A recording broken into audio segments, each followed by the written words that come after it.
Hey church, Pastor Gary here reading today's Overflow. I'm in Galatians chapter 1 today. We're reading through the New Testament 5 minutes a day, 5 days a week.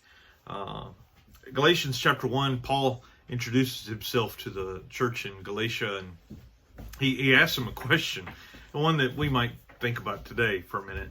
What does it mean to be countercultural?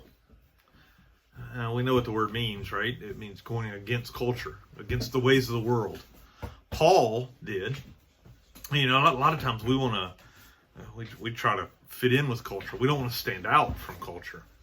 Paul, though, in Galatians chapter 1, he prayed a curse upon culture. I mean, how's that for being countercultural? To ask God to curse culture. He says it right there. He says, oh, Moose.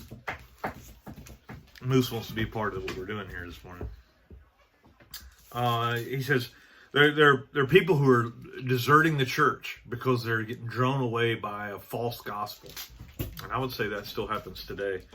Happening a lot right now in our world.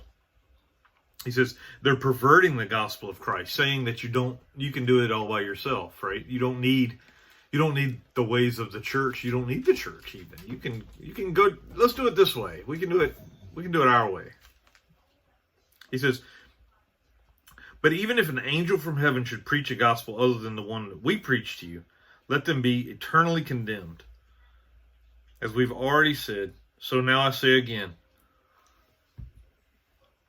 if anybody is preaching to you a gospel other than the one you accepted, let him be eternally condemned.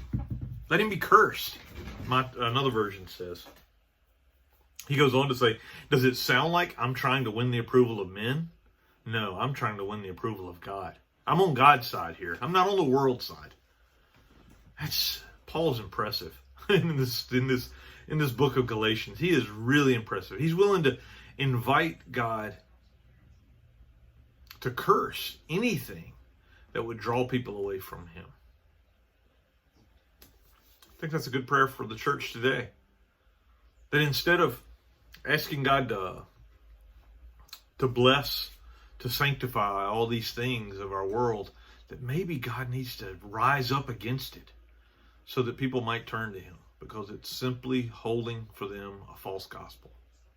This is a hard word, but that's what the Lord has put on my heart today. Anyway, that's what he said to me. What about you? Tell me.